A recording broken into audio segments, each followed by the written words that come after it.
నీ నీతి నీ స్టాండర్డ్స్కు సరిపోతుంది, అక్కడ పెట్టుకో.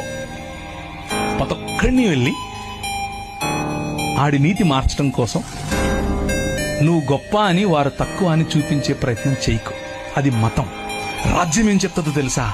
కలుపు, పిలువు, స్త్రీల కోసం నిలబడు, పిల్లల కోసం నిలబడు, బలహీనుల కోసం నిలబడు, బడుగు బలహీన వర్గాల కోసం నిలబడు.